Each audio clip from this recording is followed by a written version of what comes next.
Hoje para falar do banco de dados DB2. Para isso nós entramos no site aqui www.osasconamão.com.br, aqui em banco de dados. Depois nós entramos aqui banco de dados relacional, porque o DB2 é um banco de dados relacional. E aí nós temos o curso de normalização de dados. E nós temos aqui o IBM DB2.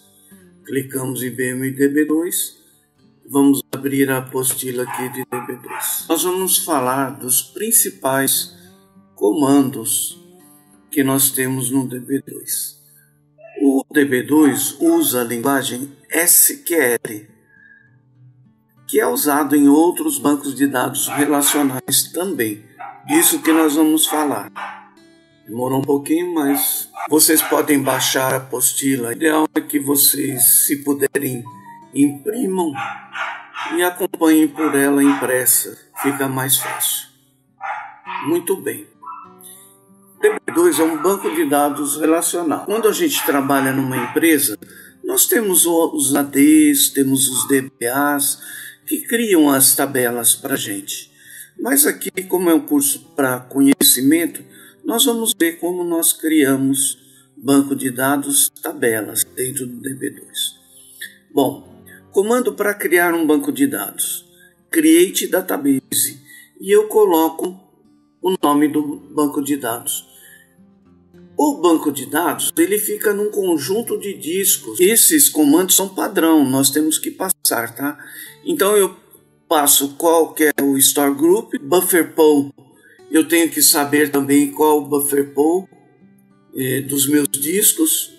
E o CCSID, nós usamos sempre o padrão ABCD. Quando nós vamos criar um banco de dados, nós só mudamos aqui o nome do banco de dados, mudamos o nome dos store groups e do buffer pool. O padrão ABCD que continua, ok? Criamos o banco de dados. Para eu criar uma tabela dentro de um banco de dados, inicialmente eu tenho que criar um table space. E nós estamos criando um table space, estamos dando o nome do table space e dizendo que ele é nesse banco de dados, FUT DB22. Buffer pool, novamente a gente usa o buffer pool. Lock size N, tá? Hack size 4, esses comandos são padrão. Close no. O store groups eu vou usar o mesmo que eu usei anteriormente. Área primária eu posso deixar com 48, tanto para primária quanto secundária. Costumamos usar o erase no. Percentual free, isso aqui é para quando a tabela estiver enchendo. Quando faltar 10% para encher, ele vai te avisar que está enchendo. Aí você precisa aumentar os espaços, né? E o free page 0. Então, este comando vai criar para a gente um table space. Criado o table space, nós precisamos criar agora a tabela. Create table, o nome da tabela.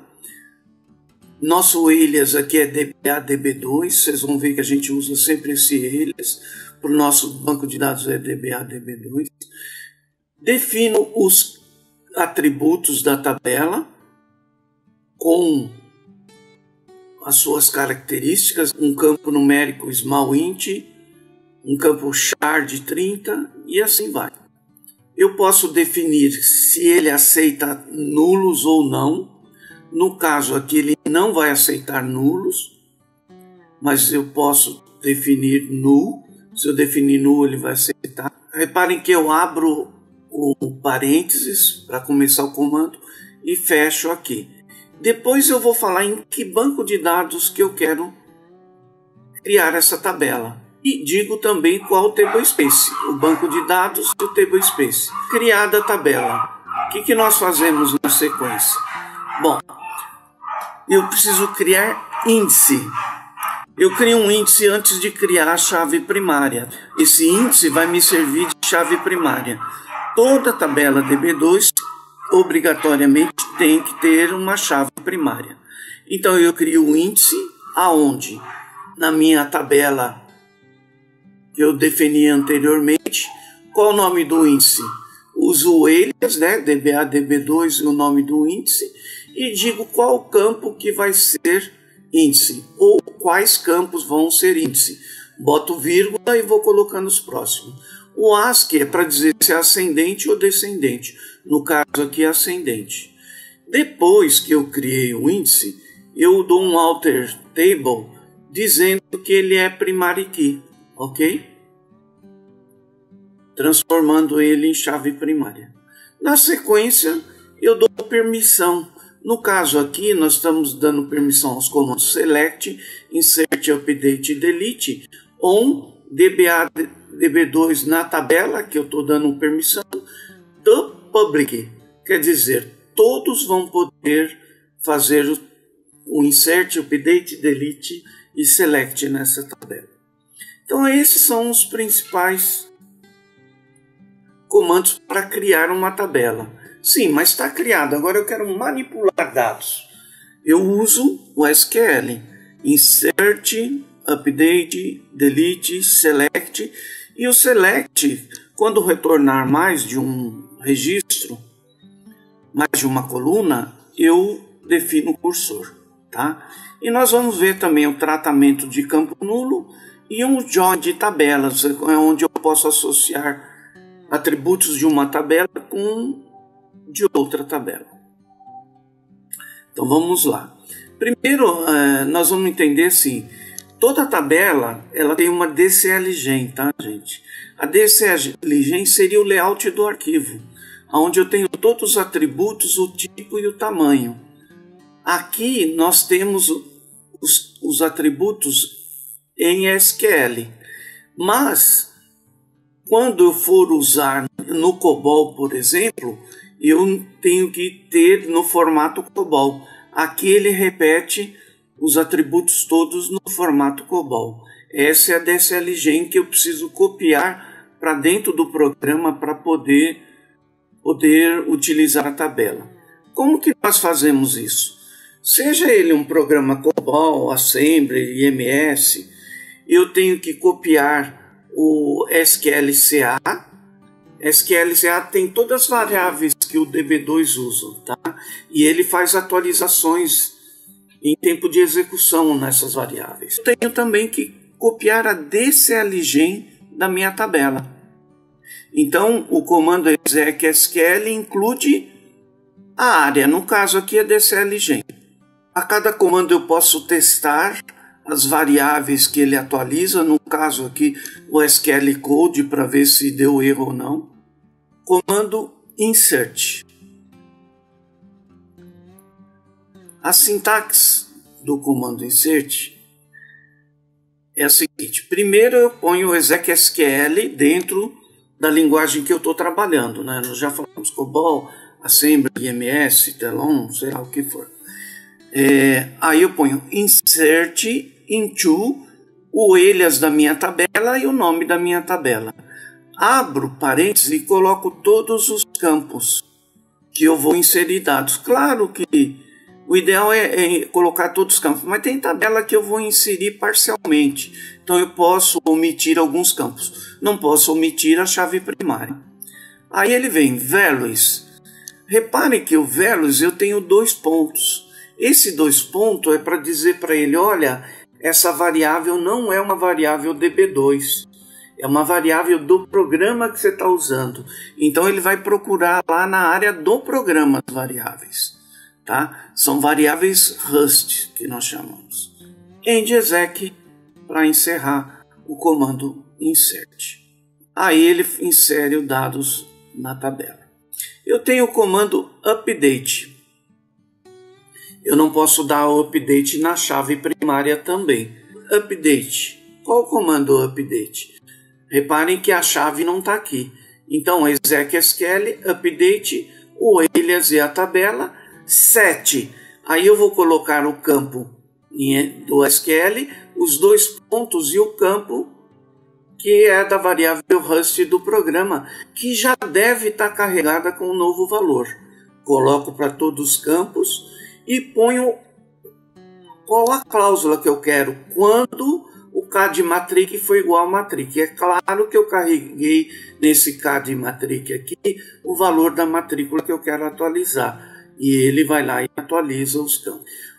Comando delete. O delete é mais simples, gente, e também a gente tem que tomar cuidado.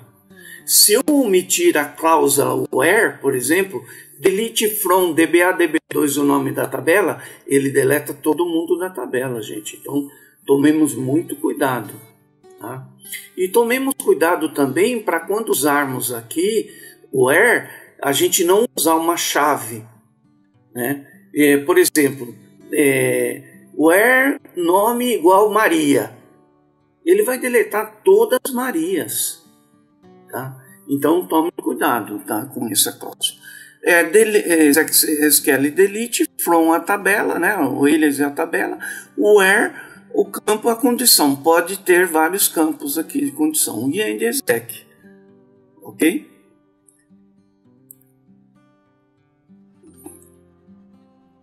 Select simples, exec.sql select, eu posso pôr todos os campos. Ao invés de pôr todos os campos, eu posso pôr asterisco aqui. Select asterisco, não preciso pôr campo nenhum, dizendo a todo mundo. Mas algumas empresas não adotam esse trabalhar com asterisco, mesmo que vá selecionar todos, tá? E into, eu coloco a área, né, as variáveis Rust. From, o meu alias é a minha tabela, né? Qual é a tabela? E a cláusula. Tá vendo que aqui eu estou usando a minha chave primária que nós definimos lá. Então ele vai retornar um registro somente. Retornando um registro, esse comando vai funcionar normalmente. Se retornar mais de um, e eu não quero definir cursor porque eu quero um só, eu posso usar o fetch first, um rows only. Tá? Ele traz, mesmo selecionando vários, ele traz um só, o comando funciona perfeitamente. Mas quando eu tenho vários registros que ele me retorna, eu tenho que definir cursor. Como é que eu faço?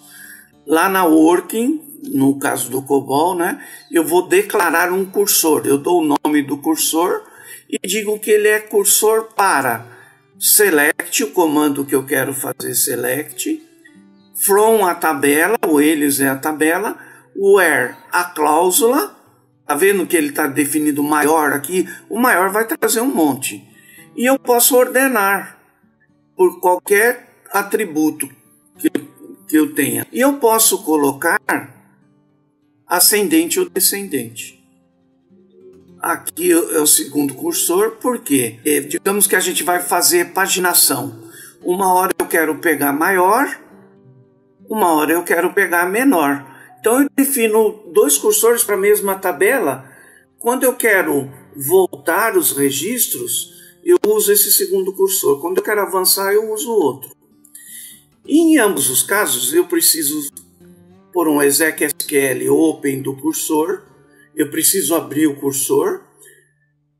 Preciso no final fechar, né, exec.sql close do cursor. E a cada item, a cada coluna que ele trouxe, a cada linha, eu preciso dar um fetch. Então, exec.sql fetch no cursor, into as áreas, está vendo que é com dois pontos, né? São as variáveis Rust, tá? É onde ele vai colocar. Ok? Então, esses são os principais comandos do DB2. Insert, update, delete, select, simples select com cursor. Também, quando eu for trabalhar esses comandos, pode acontecer da minha tabela aceitar nulos. Então eu tenho que definir, no caso do COBOL, uma variável nulo, S9 de 4 comp, ok? Para tratar a nulidade. E quando eu der o fetch, por exemplo, no nosso caso aqui, o null CPF aluno é que aceita nulo. reparem que eu tenho vírgula aqui antes. Para colocar o campo que vai tratar nulidade, eu não coloco a vírgula. Ele fica junto, porque ele vai pôr o campo aqui e o valor da nulidade aqui dentro. Só ponho vírgula depois. E depois de feito o FET, eu pergunto por esse campo. Se ele for menos 1, quer dizer, menor que 0, menos 1 é menor que 0. Então, este campo está com um valor nulo, está com um valor que não pode ser trabalhado pelo meu programa. O que nós fazemos? Movemos 0 para esse atributo. E toda vez que eu coloco o campo, eu posso usar a cláusula off. Off, qual é a tabela que eu estou me referenciando a esse campo? Quando eu tenho várias tabelas em DB2, eu posso fazer join de tabelas. Quer dizer, fazer uma associação das duas tabelas. Trazer registros que tenham nas duas ou que tenha somente em uma delas. Para isso eu uso o comando join. Teríamos que aprofundar um pouco mais nesse comando, que ele é um pouco complexo. Mas aqui, eu estou fazendo a join de duas tabelas e neste comando eu estou selecionando apenas quem exista na tabela A e na B. Ou só na A ou na A e na B. Quem existir só na B eu não trago. Então é o primeiro caso. O segundo caso é o inverso. Se existir na A, eu não trago. Mas se existir na A e na B, eu trago. Se existir só na B, eu seleciono também. Aqui, no meio aqui, eu só trago aqueles que existam em ambas as tabelas. Aqui eu só trago os que não existam na B, nem na junção da A com a B. E a mesma coisa aqui, que não existam nem na A, nem na junção da A com a B. Aqui trago os que existirem em qualquer uma delas. Aqui, olha que interessante esse último, eu só trago os que não forem comuns. Quer dizer, só tem na A, eu trago, só tem na B, trago também. Então esses comandos vale a pena depois estudar com mais propriedade. O banco de dados DB2 é um banco de dados relacional em que normalmente nós usamos no mainframe. Se vocês quiserem mais informações, quiserem se aprofundar em elaborar programa, criar tabela, peguem aqui no curso de mainframe, o curso de DB2 lá no mainframe. Obrigado, alunos, e até a próxima. Fiquem em paz.